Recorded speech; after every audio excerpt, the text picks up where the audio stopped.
Bonjour, bienvenue. Vous êtes plusieurs à m'avoir demandé des vidéos sur l'attachement et du coup je vais prendre le temps ces prochaines semaines de vous faire des vidéos sur les différents types, styles d'attachement.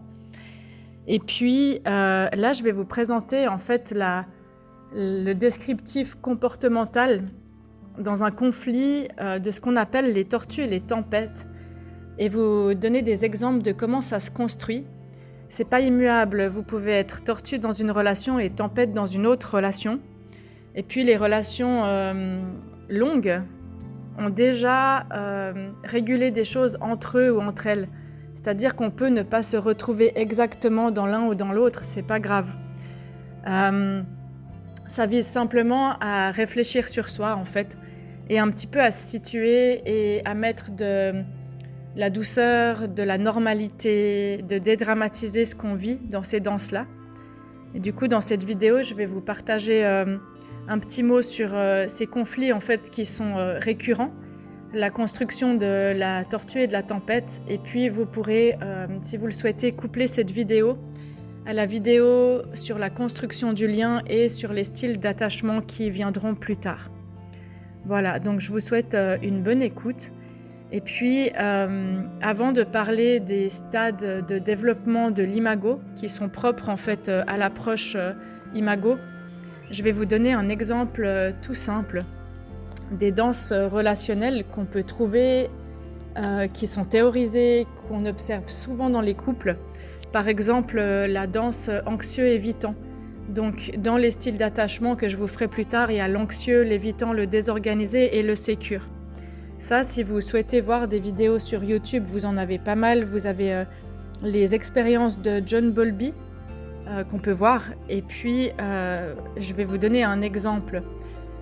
Aussi, c'est de vous dire qu'un style d'attachement, c'est une cicatrice, oui, mais ce n'est pas une plaie qui est forcément obligée de rester béante toute une vie. Par exemple, si on lui donne du soin, qu'on en prend soin, et qu'on en prend soin à deux et avec soi-même, on peut aller mieux. C'est pas forcément des gros bagages qu'on va traîner avec soi toute sa vie. C'est un bagage qui a besoin de sécurité pour pouvoir être déposé. Rappelez-vous de ça. Et on peut avoir un attachement évitant, travailler dessus et au bout d'un moment sentir la sécurité du lien, sentir que je peux répondre à des attentes, que je suis à la hauteur, que je peux prendre mes tours de parole, que je peux prendre ma place dans le monde, que je peux être entendue. Et je peux être anxieux et me rassurer par moi-même et trouver une personne qui me rassure. Et en fait, c'est un continuum. Voilà, c'est un continuum. Et puis au milieu, c'est sécure. Donc en fait, on a des envies, des besoins qui varient. Et ces blessures se réveillent en fonction. C'est un continuum en fonction du degré de confiance qui est perçu dans la relation entre l'indépendance, l'autonomie et la proximité et le besoin de réassurance dans le lien. D'accord, donc plus on se sent en sécurité, plus on est équilibré dans la relation, ça c'est quelque chose qui est très très important.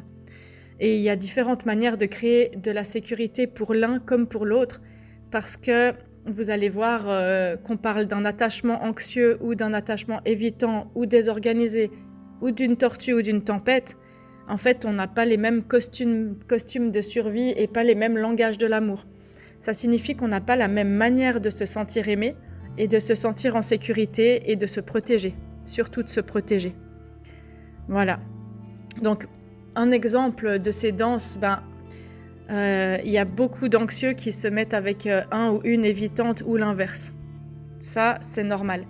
C'est parce que, en fait, l'anxieux, il connaît que ça. S'il est devenu anxieux, c'est parce qu'il cherchait tout le temps du lien et qu'il n'était jamais rassuré. Donc, il connaît ça. Donc, il va prendre ce qu'il connaît. Il ne sait pas recevoir. Il n'a jamais appris à recevoir. Ou alors, il a appris à recevoir quand on lui demandait de la redevabilité après. Donc, forcément, il va prendre un évitant qui ne va jamais rien lui donner ou pas grand-chose. Comme ça, il peut courir après et puis c'est ce qu'il connaît. Je mets de l'humour, hein, mais sachez bien que moi, j'ai un gros attachement désorganisé que je travaille depuis longtemps. Ça se travaille et vaut mieux mettre de l'humour qui n'est pas de l'autodérision mais ça vous aide aussi à voir que vous n'êtes pas seul si vous allez vous reconnaître dans les traits qui suivent. Au début de la relation, dans une relation anxieux-évitant par exemple, c'est passionnel en fait. Les deux ont l'impression d'avoir trouvé une perle. Et puis en fait, il y a une super lune de miel qui dure quelques semaines, quelques mois, quelques jours s'il n'y a pas le coup de foudre. Et ça donne l'impression que c'est fluide en fait, que waouh, on arrive tellement à se comprendre, c'est magique. Puis en fait, avec le temps, ça se dégrade. Ça se dégrade parce que l'anxieux, il est de moins en moins rassuré et l'évitant, il est de plus en plus étouffé. Donc je dis il, mais ça peut être elle, vous adaptez. Du coup, la prise relationnelle émotionnelle, elle est débranchée. Ça crée des cycles en fait en boucle où l'anxieux va essayer de créer des efforts, des gestes, des moyens de communication pour se rapprocher de son évitant, et l'évitant va se sentir de plus en plus submergé, va sentir le poids de la responsabilité de l'autre et des attentes, et va de plus en plus s'éloigner et se murer dans le silence. Et en fait, l'anxieux a besoin d'être rassuré, se sent rejeté et insiste. L'évitant, il se sent submergé, étouffé, attaqué et il s'éloigne. L'anxieux commence à critiquer, l'évitant se sent pas à la hauteur et il se referme encore plus. Ça, c'est une danse absolument classique. Il y a des millions de gens qui vivent ça. Et chacun réagit en fonction des réactions de l'autre et en fonction des costumes de survie qui vont en fait se battre l'une contre l'autre. Et du coup, on ne tient plus compte des besoins ni de l'un ni de l'autre. Et l'anxieux, il a besoin d'écoute, de réassurance, de proximité, de prendre le temps pour clarifier ses besoins, de se sentir entendu, considéré. Et l'évitant, il a besoin d'autonomie, d'indépendance, de faire des activités ensemble où on n'a pas besoin d'être connecté émotionnellement. Il a besoin d'être reconnu, d'être valorisé et de stabilité. Sortir de ces cycles, en fait, c'est possible, mais ça demande de comprendre ce qui les déclenche et ce qui les entretient. Entre les insécurités, les malentendus, les non-dits, tout ce qui est inconscient en fait, pour rétablir cette connexion émotionnelle, un équilibre et un espace sacré de la relation où toutes les deux peuvent se sentir considérées vraiment. Voilà. Pour le couple anxieux évitant. Et puis ce couple-là, il est rigolo parce qu'en fait, c'est en apparence pas du tout compatible, mais tous les deux ont les mêmes peurs dessous en fait. Et l'évitant doit apprendre à donner un peu plus et à s'exprimer et à poser ses limites. Et l'anxieux, dans cette danse-là, pourquoi ils s'attirent en fait tous les deux, c'est que il y en a un qui dit ah, quelqu'un comme lui, comme elle s'intéresse à moi, waouh. Puis l'autre il dit ah waouh, enfin quelqu'un qui va me comprendre. Wouhou, ça a l'air tout rose. Puis en fait, en apparence, les personnes évitantes, elles ont l'air très sûres d'elles. Et moi, souvent, quand je les vois, moi j'ai l'habitude de travailler avec et je suis entourée d'évitants, donc je les repère à des kilomètres. En général, c'est des personnes surdouées et brillantes dans leur job, c'est des perfectionnistes aigus, mais ils ont l'air sûrs d'eux en apparence parce qu'ils montrent pas grand-chose de ce qu'il y a dedans. Et puis ils ont un masque de j'ai confiance en moi, mais en fait la part d'ombre c'est je suis pas à la hauteur, je suis pas assez, et si je me montre, je vais me prendre une critique. Alors que le partenaire anxieux, il est dans une surempathie, dans un sacrifice de lui et souvent à l'excès. Du coup, son masque, c'est « je suis prêt à tout pour toi, je vais t'observer et je vais faire ce qu'il faut pour te rendre bien ». Mais sa part d'ombre, c'est « sans toi, en fait, je suis qui? Si tu t'éloignes, j'aurai plus cet amour et tu vas jamais me le donner et on va jamais fusionner ». Donc en fait, les deux s'attirent et dans leur masque, et comme des aimants finalement. Et puis l'anxieux, il envoie à l'autre le costume de l'indispensable. Regarde comme je te comprends, regarde comme je te suis indispensable. Et l'évitant, regarde comme je te regarde. Voilà, souvent il y a ça. Et leurs ombres, elles attendent discrètement pour se repousser les costumes de survie. Au bout d'un moment, l'anxieux, il dit « je peux pas compter sur toi, je peux pas te faire confiance, t'es jamais là ». L'évitant, il dit « c'est jamais assez avec toi, t'as trop d'attentes, je peux pas répondre à tout » et il est submergé.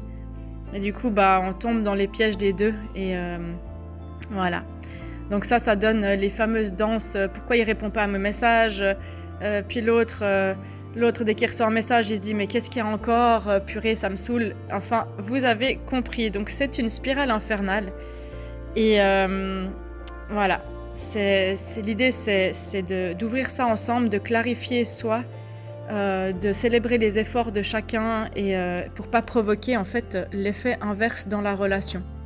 Donc la description du comportement du conflit, en fait, du trait de caractère de la tempête et de la tortue, de manière, là c'est un tableau très général que je vous propose. Donc on a ce qu'on appelle les minimiseurs. Les minimiseuses, ça c'est les chères tortues. Moi, j'aime bien dire aux gens qu'il existe des centaines de variétés de tortues. Moi, par exemple, je me définis plutôt comme une tortue de mer parce que j'ai un gros côté tortue aussi. Et il y a des tortues d'éther déterminées. J'ai quelqu'un qui m'aime beaucoup qui m'a fait la blague récemment. Il m'a dit « je suis une tortue déterminée ». Et c'est vrai. Et du coup, le minimiseur, la tortue, donc ça va peut-être venir vous chercher à certains endroits parce que peut-être vous allez dire « non, mais moi, je suis pas du tout comme ça, pas du tout, ça résonne pas ». Et pourtant, la tortue est celui ou celle des deux qui a souvent le plus de mal, alors vous pouvez être les deux comme ça, hein, à venir se connecter à son système émotionnel, à ses souvenirs d'enfance, à ses besoins, et à réussir à aller à l'intérieur pour prendre ses responsabilités, parce qu'en fait, la blessure principale de la tortue, c'est la honte, c'est pas à la hauteur, pas assez. Du coup, travailler sur soi, ça demande d'aller visiter son ego, ses parts d'ombre, et souvent ça réagit très fort. Donc ayez de la compassion, on plante des graines et moi je vous dresse un tableau général. Prenez-le avec amour. Donc le minimiseur, chère tortue, va garder ses émotions et les sentiments à l'intérieur. Va très très peu exprimer comment il se sent et montrer de la vulnérabilité, la tristesse devant les autres, de la colère ou même des expressions de « waouh, c'est beau ». Non, en général, il y a quelque chose de très stoïque, il y a beaucoup de retenue de gestes, de paroles, de pensées, des comportements. Retenue du corps, beaucoup. Et le corps, il est assez compressé, il est assez rigide en général. Il y a une petite perfectionnite aiguë. Et puis, la tortue, elle va diminuer et réfréner ses émotions. Et elle va avoir tendance à s'impliquer assez peu, en fait. Par exemple, elle va poser plein de questions à l'autre, mais elle va pas forcément s'intéresser à la réponse, ou elle va rester dans sa tête en même temps, à réfléchir en même temps. Elle va pas réussir à se décentrer, en fait, de son mental pour vraiment offrir de la qualité de présence, parce que c'est trop dangereux. Donc en fait, elle va nier sa dépendance comme si elle n'avait pas de besoin, et elle se croit beaucoup, beaucoup plus autonome. Mais en fait, d'être en lien, c'est de prendre le risque du rejet. Du coup, elle a aussi besoin d'être en lien. C'est des personnes qui ont besoin d'être aimées, comme tout le monde, hein. Chaque être humain a besoin d'être aimé et envie profondément de partager de l'amour et de la tendresse et du rire. La tortue, elle va nier ses besoins beaucoup. Et elle va sous-estimer l'importance, en fait, de tout son système affectif. En mode, c'est pas important, y a d'autres choses dans ma vie, je me nourris d'autres choses, et puis ça, c'est le dernier machin sur la liste dont je vais m'occuper. C'est vraiment le système de défense, c'est non, je ressens pas. Je fais, mais je ressens pas.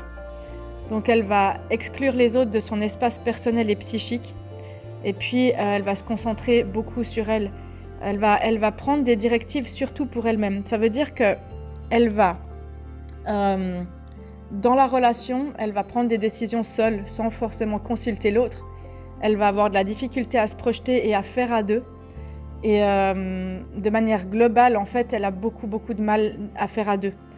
Du coup, des fois, ça l'arrange que la tempête, elle prenne l'initiative de la communication, tout ça. Ça la gave, mais en même temps, ça l'arrange bien. Voilà. Et elle va se concentrer sur elle. Ça signifie aussi qu'elle va mettre tout en priorité.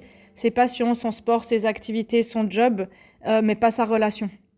Du coup, elle va dominer les autres, par exemple, par le silence. Parce qu'elle sait que elle veut poser l'autre, en fait, à juste distance, ni trop proche, ni trop loin. Ça veut dire, quand tu es trop proche de moi, tu m'étouffes, puis quand tu es trop loin, en fait, là, tout d'un coup, j'ai plus de lien, puis je suis plus nourrie. Donc, elle va avoir des comportements contrôlants par rapport à ça, et elle alterne entre le passif agressif et le dominant contrôlant. pour arriver à ses fins, en fait, pour que l'autre personne reste à juste distance, à bonne distance, pour qu'elle se sente en sécurité.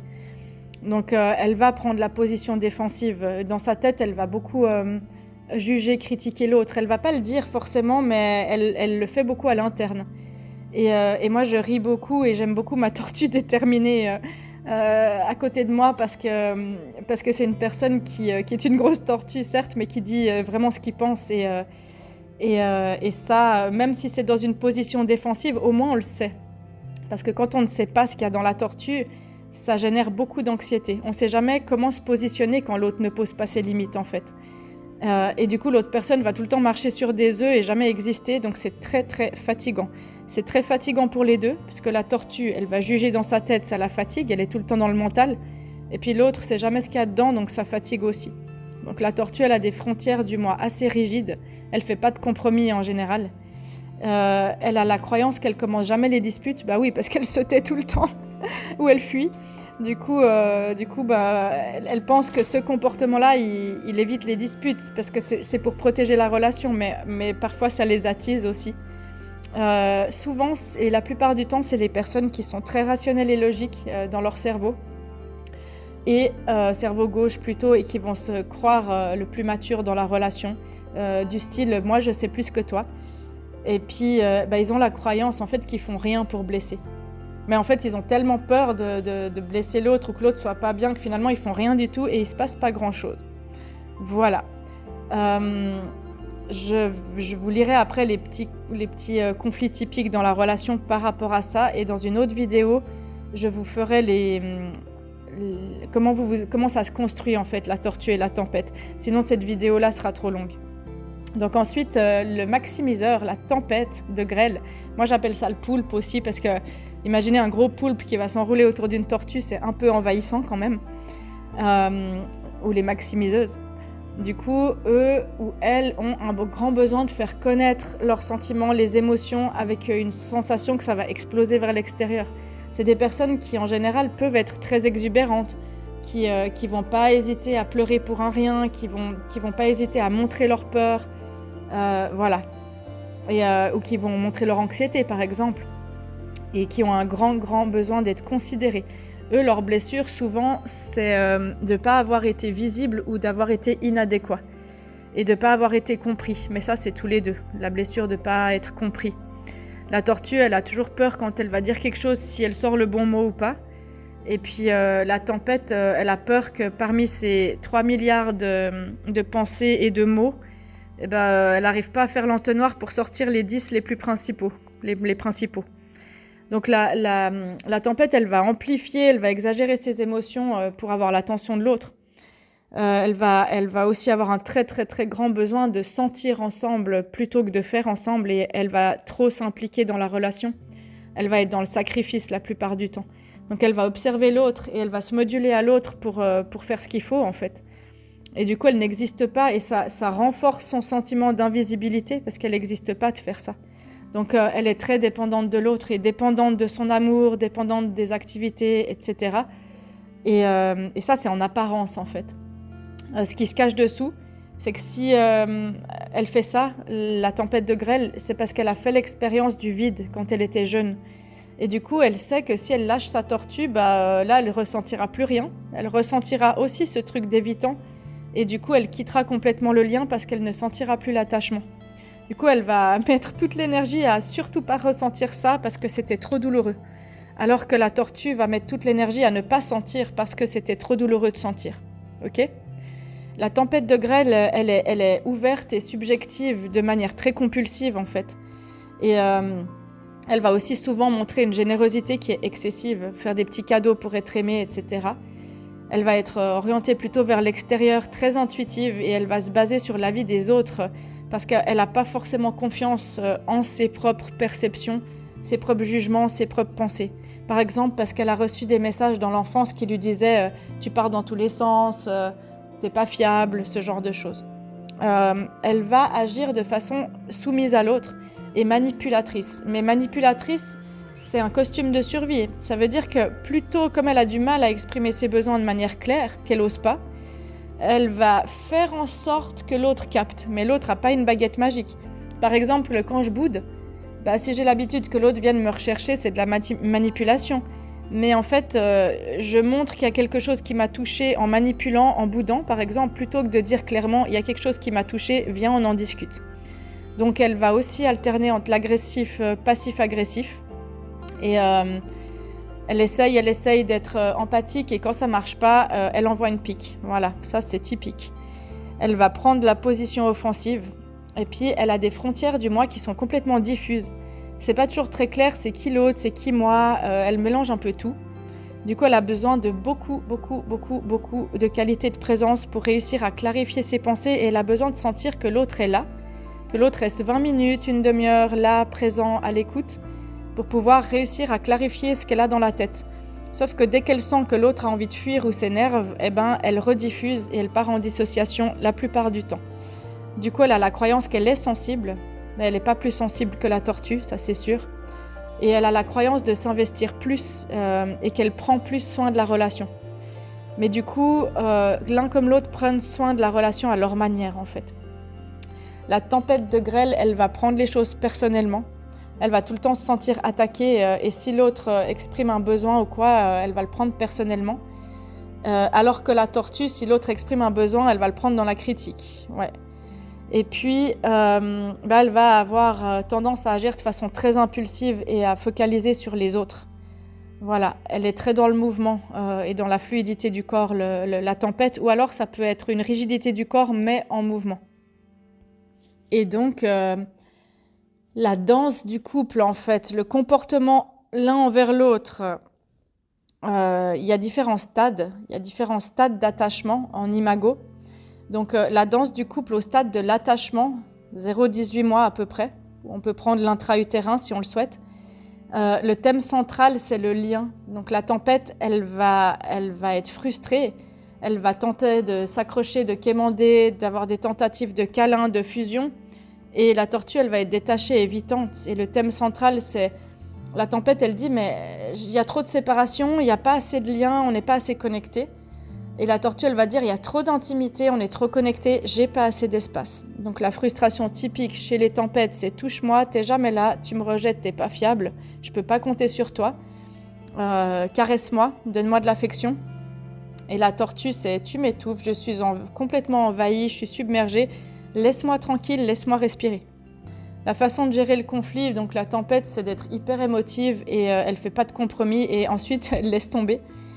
Et la tortue, elle est hyper rationnelle, elle se retire du lien, elle est froide.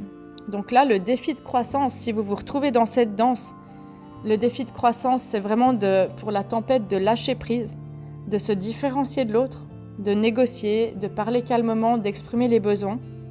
Et pour la tortue, c'est d'initier des contacts, surtout physiques, des petits gestes affectueux, une caresse sur la joue, un bisou, prendre dans les bras, quand c'est possible, et d'exprimer ses sentiments. Juste de pas forcément entrer dans un grand dialogue, dans une grande épopée lyrique, mais de dire juste ce qui se passe à l'intérieur avec une phrase. Par exemple, là, je me sens envahie, je vais m'éloigner un moment. Ok ? Ensuite, on a la phase d'exploration de 18 mois à peu près, à 3 ans à peu près. Là, la façon de gérer le conflit, en fait, ça va être... la tempête, elle va blâmer, elle va quémander de l'affection, elle va poursuivre l'autre pour communiquer, elle va se plaindre, elle va dévaloriser, elle va casser l'autre en fait et critiquer. Et la tortue, elle va être complètement en opposition, dans la fuite et distante. Et la frustration typique, la tempête, c'est « t'es jamais là, quand j'ai besoin de toi, tu fais tes trucs tout le temps tout seul dans ton coin. Les autres sont plus importants que moi, je passe toujours en dernier de la liste, je me sens seule, je me sens négligée. » La frustration typique de la tortue, c'est « tu m'étouffes, t'es un poids, je suis responsable de toi et de tout. Laisse-moi faire ce que j'ai envie, laisse-moi souffler, t'as trop de besoins, il y a trop d'attentes, je me sens responsable vraiment de tout et de toi. Et de tes émotions. » La tortue, là, elle veut de la liberté personnelle, elle veut être autonome. En fait, elle veut être en lien quand ça lui chante, quand elle le décide. Et puis du coup, vous comprenez bien que la pauvre tempête, là, dans l'histoire, elle a besoin de sentir que l'autre est là et se réengage dans la relation. Elle a besoin du soutien de son partenaire de temps en temps et de sentir que la relation, et l'autre est fiable. Du coup, elle va poursuivre et se replier de façon ambivalente et dans ce stade, c'est pas mal l'attachement désorganisé auquel ça fait penser, ça. Et la tortue, elle va s'isoler, elle va limiter l'intimité par peur d'être absorbée, en fait, d'être annihilée. Donc, en fait, là, le défi de croissance pour la chère tempête, c'est d'initier des séparations, de développer des intérêts à l'extérieur et de se nourrir par elle-même sans tout le temps attendre l'autre. C'est chouette de faire des choses à deux, mais c'est chouette aussi de pouvoir être complet par soi-même et d'avoir des moments où on ne pense pas forcément à l'autre, où on se nourrit de choses par soi-même.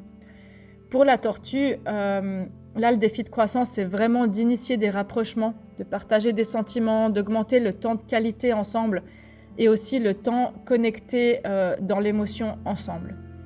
Voilà. Ensuite, on a le stade de la compétence de 4 à 7 ans à peu près. Donc, dans ce stade-là, la tempête va manipuler, faire des compromis, va saboter la relation. La tortue, elle va être compétitrice, agressive, et elle va rabaisser l'autre et elle va avoir besoin d'avoir raison. Ça veut dire que si on lui donne pas raison, ça va pas. Le thème central, c'est de gagner dans la compétence. Et je vous parlerai de ces attachements de l'enfance, de ces différents stades, mais pas dans cette vidéo. Donc la frustration typique là, de la tempête, c'est tu prends tout le pouvoir, t'es mauvais perdant, je sais le faire seul, arrête de me contrôler, tu dois toujours gagner, je peux compter sur personne. La tortue, elle dit tu vois que mes erreurs, tu pointes que ce qui est pas là, je sais le faire, t'es jamais satisfait. Et c'est ne fais pas d'erreur. La tortue qui est très perfectionniste, elle envoie à l'autre ne fais pas d'erreur, sois parfait, sois parfaite. Et du coup, le thème central pour la tortue, c'est elle va toujours contrôler c'est qui le patron, quoi. Et elle va toujours trouver à reprocher des choses à l'autre. En fait, elle va plutôt voir tout ce que l'autre n'a pas et pas vraiment ce qui est là et ce qui est beau dans la relation. La tempête, elle va toujours trouver quelque chose à reprocher, elle va se sentir contrôlée et pas appréciée pour tous les efforts qu'elle fait. Voilà. Donc, là, le défi de croissance, c'est vraiment pour la tempête d'être direct, d'utiliser le message clair, d'exprimer sa puissance, de poser ses limites de manière calme, sans réactivité, sans trop d'émotion, et de célébrer, en fait, d'honorer les résultats de son partenaire, de le valoriser, de développer sa compétence. Pour la tortue, le défi de croissance, c'est d'apprendre à être coopératif, à faire à deux, et à faire le miroir émotionnel de l'autre, et valider les efforts que la tempête, elle fait. Donc par exemple, de lui dire, de mettre de l'empathie, de lui dire « je vois que tu es triste ». Ça ne veut pas dire devenir triste avec ou se laisser happer, mais vraiment faire un miroir émotionnel. Je vois que là tu es touché, je vois que tu es triste, je vois que tu as besoin de quelque chose, même si on ne peut pas le nourrir. Ça augmente la considération et ça fait du bien en fait à tous les deux, toutes les deux. Voilà. Et je vais vous épargner le stade de l'identité pour cette vidéo. On a encore un stade après celui-ci. Et l'idée, c'est, dans toutes ces danses, c'est d'aborder le conflit ensemble, déjà de prendre un temps pour clarifier soi-même sa danse, de clarifier son mécanisme de fuite ou de protection face à l'autre. Ensuite, d'aborder ça ensemble de manière non réactive et de voir ça comme une opportunité de croissance plutôt que de l'éviter. Donc ça nous aide soi-même à réguler nos propres émotions, à être dans l'action et pas dans la réaction. Et ça nous aide soit de décider d'être heureux et pas d'avoir raison et de prendre la responsabilité et d'avoir de la conscience sur ses parts d'ombre et de sa responsabilité. Et en fait, petit à petit, on se parle correctement, d'une voix plus douce, plus aimante, on collabore ensemble. Et on fait des gestes de réconciliation quand on voit que ces danses-là, en fait, elles apparaissent entre nous. Voilà, et on apprend à réparer ça ensemble. Donc j'espère que ça vous aura parlé, peut-être que vous vous retrouvez là-dedans. Je vous ferai un autre moment les stades, la construction de Tortue Tempête. Et voilà, n'hésitez pas à partager cette vidéo si ça résonne en vous, à votre partenaire, pourquoi pas, pour lui expliquer certaines choses si la communication est difficile, à quelqu'un que vous connaissez. Et puis moi, je vous dis merci pour le soutien à cette chaîne, de votre écoute, de prendre soin de vous. Et je vous souhaite une bonne journée, une bonne soirée. À tout bientôt.